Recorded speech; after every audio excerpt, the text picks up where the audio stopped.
संख्या तो 1 लाख के आसपास रोज आ ही रही है जी। रामनवमी की संख्या बढ़ जाती है। रामनवमी पे तो 25 से 30 लाख लोग आएंगे अयोध्या में, ऐसा अनुमान है।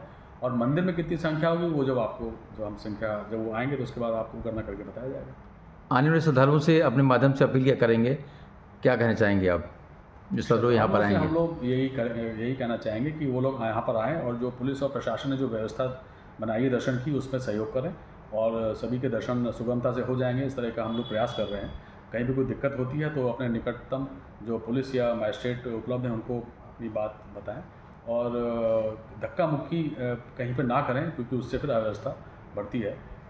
इन सब चीज़ों को अगर ध्यान रखेंगे तो कोई दिक्कत नहीं होगी। सर, जिस तरह कल आपने कल निरीक्षण पूरा किया है रामनवमी के जो है जहाँ मेला चल रहा है, और सर अगर बात की जाए तो राम जन्मभूमि में जो निकास द्वार है सर, उसको क्या कहेंगे? मतलब क्या निकास द्वार बदला जाएगा सर रामनवमी पर? देखिए, निकास जब संख्या बहुत ज़्यादा होती है श्रद्धालुओं की, तो फिर जो नॉर्मल निकास द्वार है उसको बंद करके हम लोग गेट नंबर 3 से सबको निकालते हैं, क्योंकि अदरवाइज़ फिर कंजेशन की स्थिति बनती है। कुंभ के दौरान भी आपने देखा होगा कि गेट नंबर 3 को प्रयोग में लाया गया था। तो उस तरह की व्यवस्था है, ये इस पर निर्भर करेगा कि कितनी संख्या में श्रद्धालु आते हैं। तो ये अलग अलग प्लान्स हम लोग इम्प्लीमेंट करते हैं अलग अलग स्टेज पे। उन सबको तैयार रखा जाता है और जैसे ही परिस्थिति ऐसी होती है कि हम लोगों को कोई एक प्लान को एक्टिवेट करना है, उसको हम लोग मौके पर धरातल पर उतारते हैं। तो गेट नंबर 3 से निकासी की व्यवस्था मोस्ट प्रॉब्ली रहेगी, क्योंकि संख्या बहुत ज़्यादा होगी श्रद्धालुओं की रामनवमी पर। तो नॉर्मली जैसे दर्शन होता है और जो निकास होता है वहाँ से ना होकर गेट नंबर 3 से निकाला जाएगा। सर, बैठक में क्या निर्णय लिया गया? जिस तरह बैठक कल आपने किया प्रशासन के साथ, पूरा महकमा था, पूरा पुलिस प्रशासन का ट्रस्ट था, ये इन सब बातों पे चर्चा हुई कि कहाँ पर हमको छाया देनी है, पानी की व्यवस्था किस प्रकार से हो, और जहाँ पर फर्श है और धूप है तो वहाँ पर दरी की व्यवस्था रहनी चाहिए, ताकि श्रद्धालु अगर होल्ड कर रहे हैं किसी जगह पे लंबे समय तक खड़े अगर हुए हैं श्रद्धालु, तो वहाँ पर उनको असुविधा ना हो।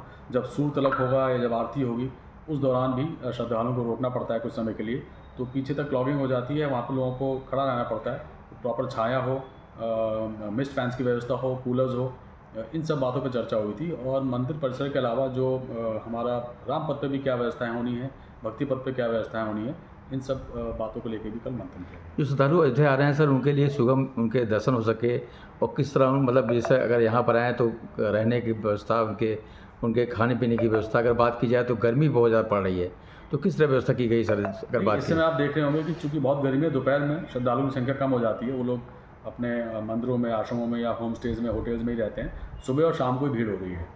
और रामनवमी में चूँकि बड़ी संख्या में लोग आएंगे तो ये पूरे दिन भीड़ की रहने की संभावना है, तो उसी के दृष्टिगत ये सब व्यवस्थाएं की गई हैं। बाकी अकोमोडेशन और जो सिविक कम्युनिटीज़ हैं उसकी व्यवस्था तो अयोध्या में पहले से बहुत अच्छी है। कुंभ में भी बहुत बड़ी संख्या में श्रद्धालु आए थे और यहाँ पे जिनको रुकना था वो रुके, और कई जगहों पर भंडारों का आयोजन भी कराया गया था।